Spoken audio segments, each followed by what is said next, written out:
Ladies and gentlemen, the Granite Furniture Company, with stores in Sugar House, Murray, and Provo, presents... The Hall of Fantasy. Welcome to the Hall of Fantasy. Welcome to the series of radio dramas dedicated to the supernatural, the unusual, and the unknown. Come with me, my friends. We shall descend to the world of the unknown and forbidden, down to the depths where the veil of time is lifted and the supernatural reigns as king.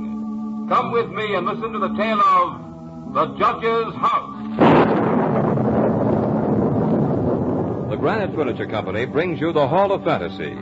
Listen now to original tales of the imagination and some of the classics of the supernatural as we take you down the corridors of the Hall of Fantasy to the mysterious realms of the unknown.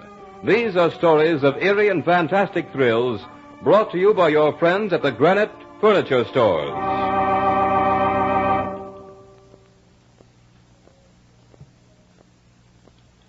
And now for tonight's story, a radio adaptation by Bob Olson of Bram Stoker's story entitled The Judge's House.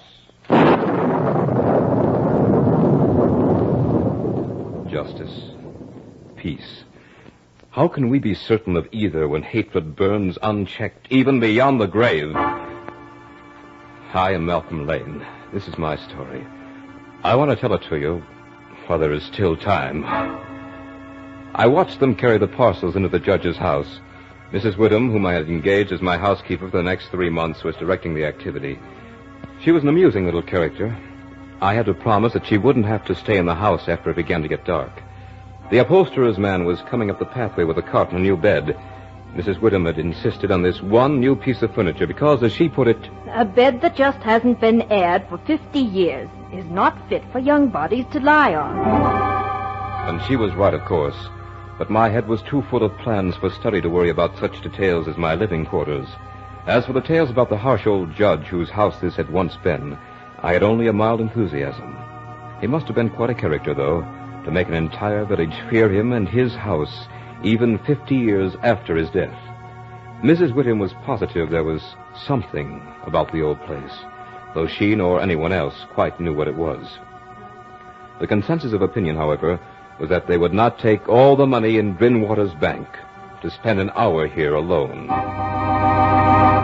But Mrs. Whittam startled me with a very rational statement. The place is full of rats, and rats is bogies, just the same as bogies is rats. That explanation suited me very well, for as I said once before, my head was full of plans to study.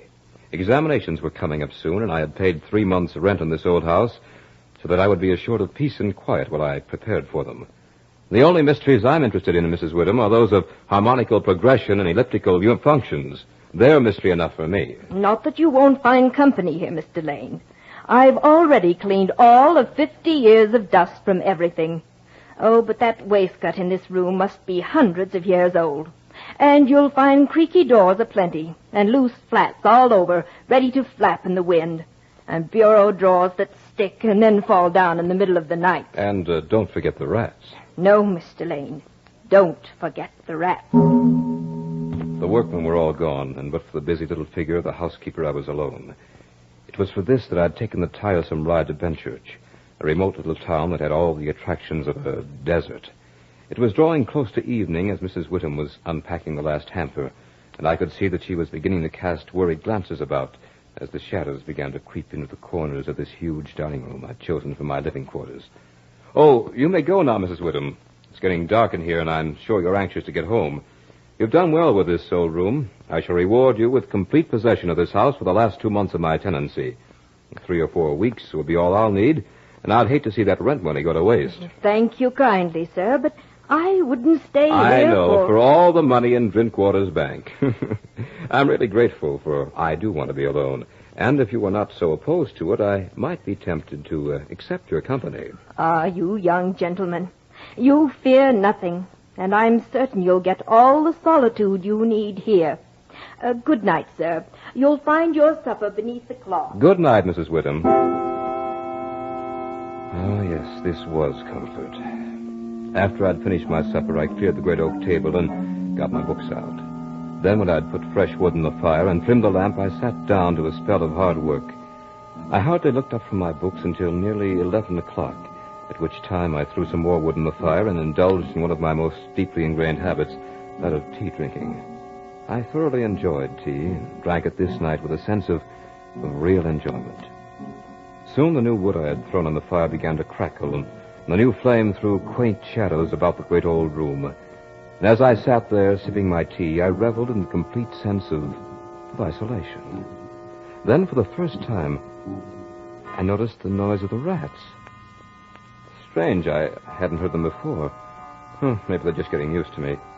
But they're bold enough now. How busy they were. What strange noises they made. Up and down the old wainscot they went, and over the ceiling and over the floor, racing and gnawing and scratching. There were so many of them that I'd have sworn that if they set their strength to it, they could have carried the house away. I had a smile when I recalled the words of Mrs. Whittam. Rats is bogies, and bogies is rats. The stimulation of the tea gave me a sense of security, and I grabbed the lamp to take a good look around the room. Strange why such a beautiful old place should have been so neglected for all this time. The carving on the oak panels of the wainscot was fine indeed, and that around the doors and windows was of rare merit.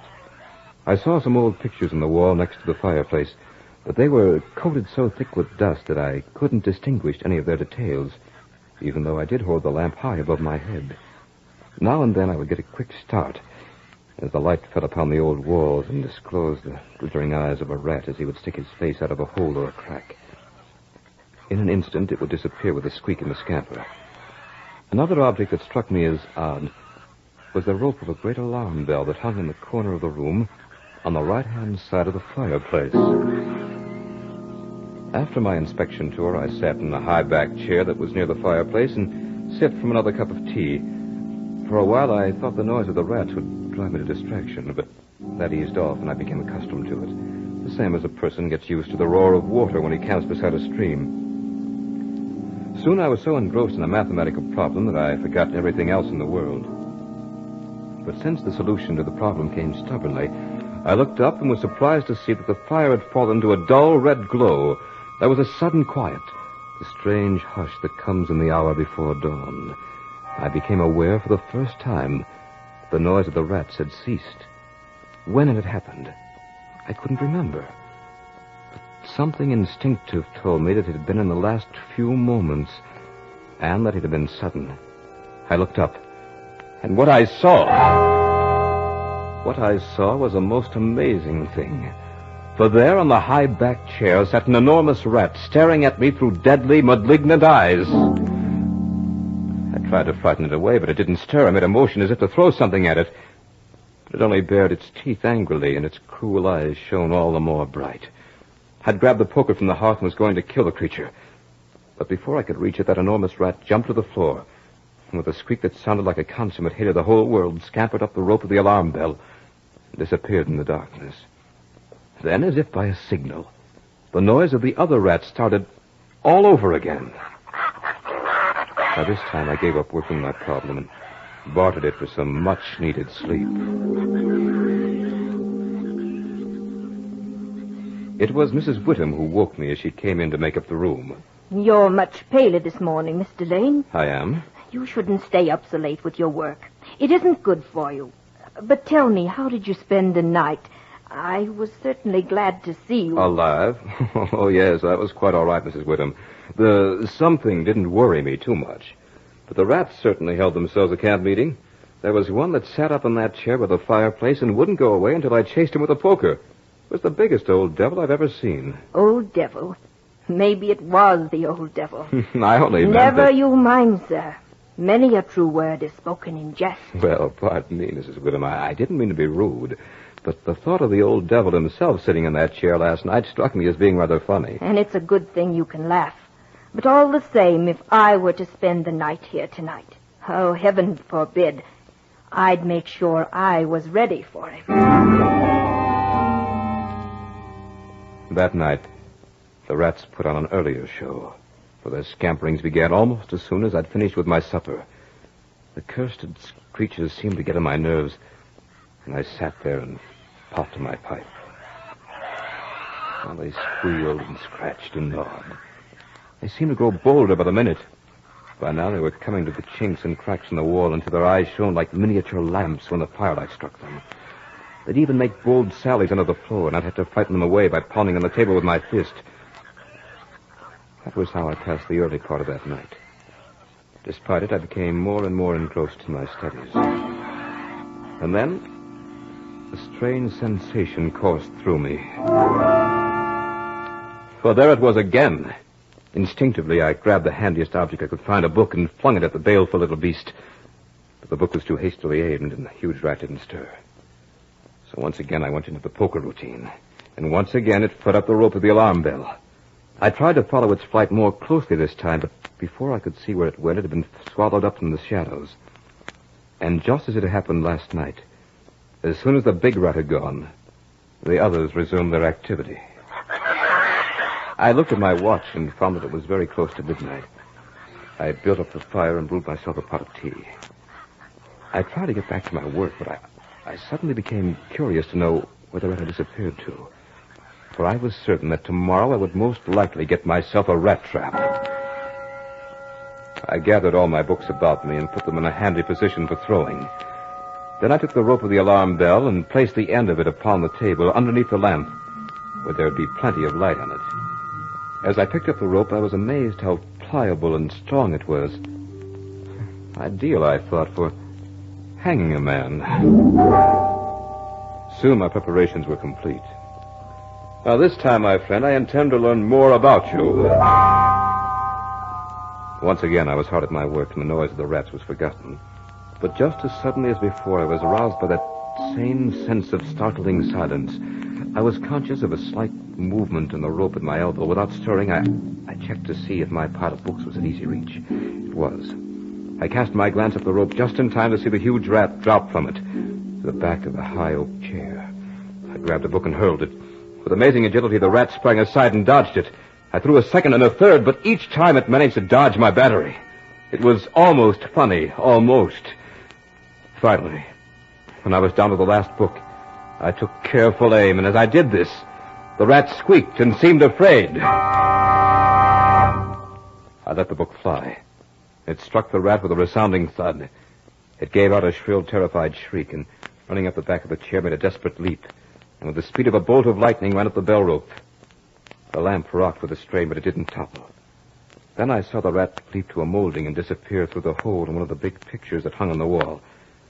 I made a mental note of the exact spot. Third picture from the fireplace, huh?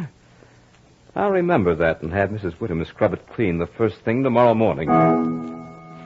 I began to pick up the books I had thrown at the rat.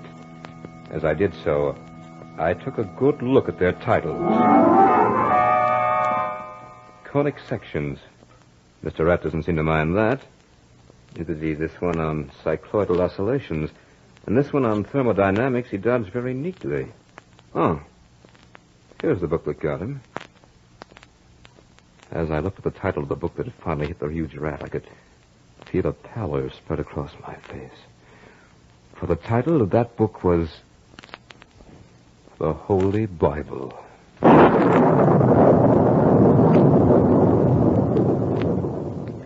You are listening to The Judge's House by Bram Stoker in tonight's journey down the corridors of the Hall of Fantasy, brought to you by your friends at the Granite Furniture Company, with stores in Sugar House, Murray, and Provo.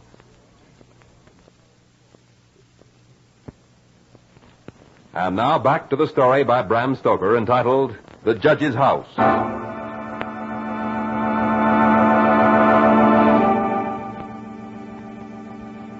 Mr. Lane, this is Dr. Thornhill. Dr. Thornhill, are you ill, Mrs. Whittem? Your pardon, Mr. Lane, but Mrs. Whittem wanted me to come up here and have a talk with you. A talk? Well, in that case, let me prepare some tea for you. Oh, please don't. That's one of the things I came to talk to you about.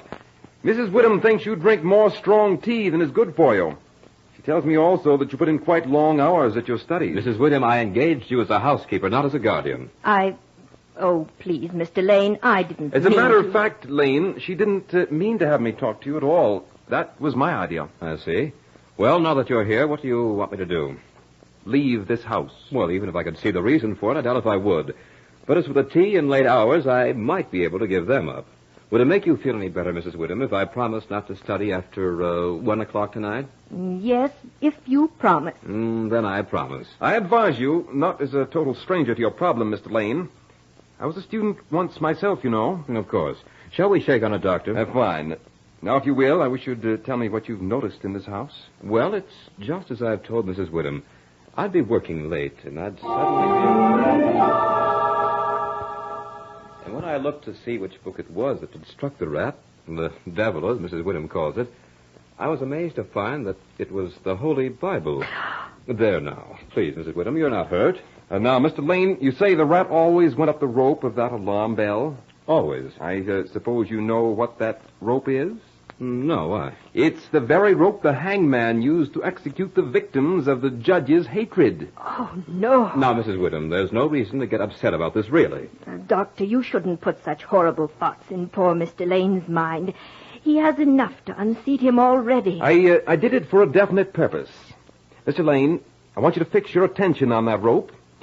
Now, I know you're sound of mind and body, but hard work and long hours and this suggestion of the devil, especially in this lonely old house, can do things to the mind. Now, I don't mean this as any offense, but if you should find yourself having, well, hallucinations or some unexplainable fright, I want you to pull that rope. It'll give us some kind of a warning in the village. We might be able to be of some help. Well, thank you, Doctor. I'll do that. I may get stuck with a problem. Fine. Goodbye, Mr. Lane, and, well, I wouldn't be surprised if Benchurch hears the alarm bell from the judge's house tonight. I didn't quite share the doctor's views, but just the same, I caught myself staring at the bell rope. The more I stared, the more restless I became, and every now and then my mind would conjure up the vision of some wretched victim dangling from the end of it. But that line of thinking would have me out of my mind in a hurry. Mrs. Whittam had made the place neat and homey. I wandered over to one of the big windows and flung it open. I was surprised to find that a sharp wind had come up, a very cold wind for April. It was more than a sharp wind, really, for it was carrying a storm. Little drops of rain began to pelt me in the face until soon it became a thing of fury. I bolted the shutters and built up the fire with some fresh wood. I was uncomfortable and was only vaguely conscious of the reason. Suddenly I knew. The rats were quiet tonight. It gave me a slight case of the jitters, and I instinctively took a hasty glance at the bell rope. The rope was quite still. I wanted a hot cup of tea, but remembering my promise to Mrs. Whittam, I desisted. Instead, I sat at the great oak table and opened my books. Soon I had started a problem, and the noise of the rats began. For the first time since I had taken up residence in the judge's house, I was glad to hear those rats. I had worked for an hour or so and suddenly became conscious of the furious storm outside. I was thankful that I didn't have to be out of it. The faint movement of the bell rope compelled me to walk over to it and take it in my hand. I saw nothing. It had only been the wind, and the rope was rising and falling gently with each new gust of air, which caused the bell to sway back and forth a little. That rope had a deadly fascination to it. I wondered why the judge wanted such a grisly memento in his house. The thought of it sent a chill through me. Or was it a thought? Didn't I sense a tremor along that rope? I couldn't be sure, but at that moment I remembered the picture. I walked over to the table, picked up the lamp, and approached the spot where I'd seen the picture the night before. I counted out the pictures until I came to the third one from the fireplace. Even before I raised the lamp, I could see that Mrs. Whittam had washed it clean as I had told her to do. Then what I saw gave me such a start that I nearly dropped the lamp. My knees almost gave way beneath me, and I was conscious of huge beads of perspiration that were forming on my forehead. Just looking at it made me tremble like an aspen leaf. The picture seemed fairly to leap out at me. For there, dressed in his scarlet and ermine robes, was the judge, with his merciless, evil face, his sensual mouth, and a nose that was shaped like the beak of a bird of prey. His face had a cadaverous coloring. It was a ghastly picture. But it was the eyes that really made me go cold. For those eyes were... And heaven help me if I'm going mad. Those eyes were the exact duplicate of the evil eyes of the great rat. The picture had been painted in this very room. I began to compare the two, and as my eyes swept the room, they were suddenly riveted to the judge's chair.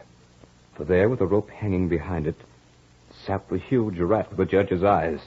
and the hatefulness was now intensified with a fiendish leer. Never did the wind howl so. This had to stop.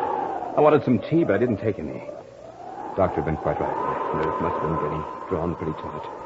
Strange, too, because I never was in better health. Well, no tea. We'll substitute some brandy. Let's see.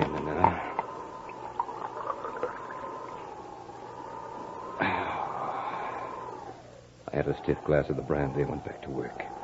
The rats were at it again, and I was glad to hear them, for they had become a sort of symbol of normalcy. The storm raised such a fury that I was unaware of anything else. But once, during a sharp, silent lull, I heard another sound, a faint, squeaking noise. I listened for it again and soon detected it.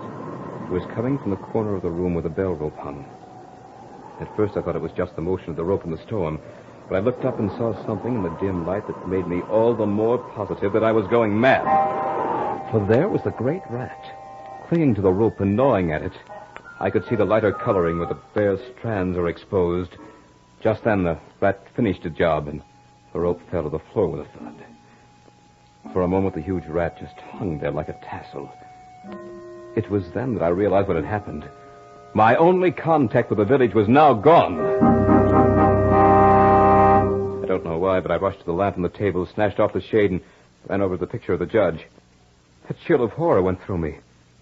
But I think I must have expected what I saw.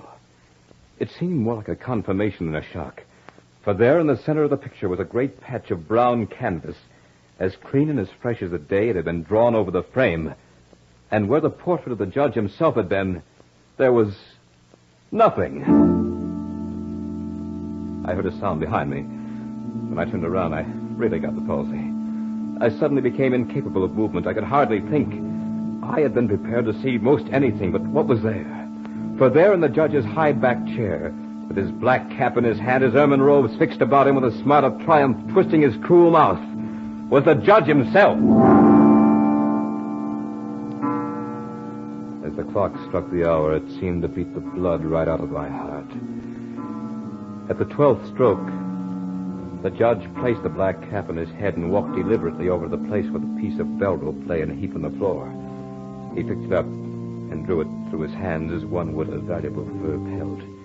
Then he began to knot one end, fashioning it into a noose. He tightened it and tested it with his foot. All this time he never took his horribly cruel eyes from my face. I began to feel trapped. For some reason, I could barely move. I could only watch as he started to move along the table toward me. And then with a quick movement, he threw the noose at me, as if to ensnare me in it. It missed. He raised it again, never once taking those hateful eyes from my face. Once more the noose came, flying toward me. Once more, with some last ounce of strength, I dodged it. The room seemed flooded with light. The lamp had suddenly flared up high. I looked about the room and was astonished to see the shiny little eyes of the rats as they peered out the cracks and chinks in the wall.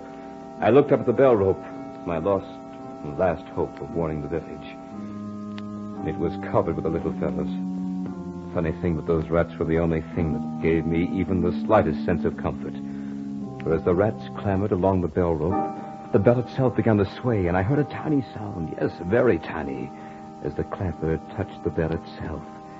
It was only a whisper of a sound, but it would grow louder in time. Or would it? At this sound, the judge looked up, and a scowl of terrible anger came to his face. His eyes were like red-hot coals, and he stamped his foot so that the house seemed to shake. The rats kept running up and down the rope as if they were conscious that it was a race against time. Now the judge was approaching me with a noose in his hand. As he came closer, there seemed to be something paralyzing in his presence, and I stood as rigid as a corpse. Suddenly, I felt the judge's icy fingers against the skin of my throat. He was adjusting the rope about my neck. Then he picked me up and stood me on the high oak chair and put his hand on the swaying end of the bell rope. As he raised his hand, I was conscious of my little rat friends fleeing through the hole in the ceiling. They were my last hope. I stood there in the chair and couldn't move a muscle. Now that my last hope seemed gone, I wanted the judge to hurry and get it over with. Soon he tied the end of the rope just about my neck, to the dangling end of the bell rope. Then he jumped down to the floor and looked at me with those eyes that hated me so. The smile of diabolical triumph seemed to wreathe him in horror. I began to wonder about hangings. I wondered how long it would take. Whether the doctor in the village could possibly reach me in time. For I knew that I would soon be sounding the alarm bell. I even wondered what kind of a shadow I'd cast on the wall as I dangled from the end of the rope in this grotesque candlelight. But I didn't wonder for long. Because suddenly, the judge grabbed the chair on which I was standing with a sudden movement, jerked it out from under me.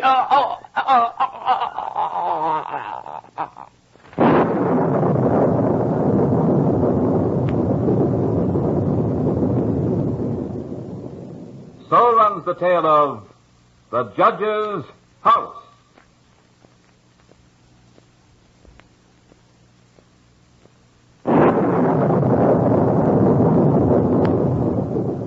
Remember to join us next week at the same time for another journey down the corridors of the Hall of Fantasy.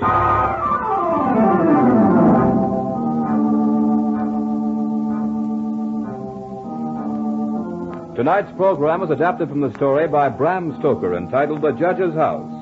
Heard in tonight's program were Dick Thorne as Malcolm Lane, Beth Calder as Mrs. Woodham, and Mal Wyman as the doctor.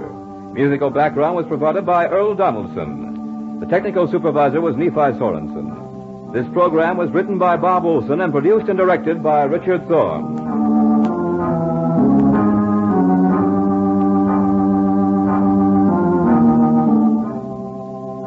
Remember, be with us again next Sunday night on call at 8:30 p.m. when the Granite Furniture Stores in Sugar House, Murray, and Provo will take you on another journey down the corridors of the Hall of Fantasy.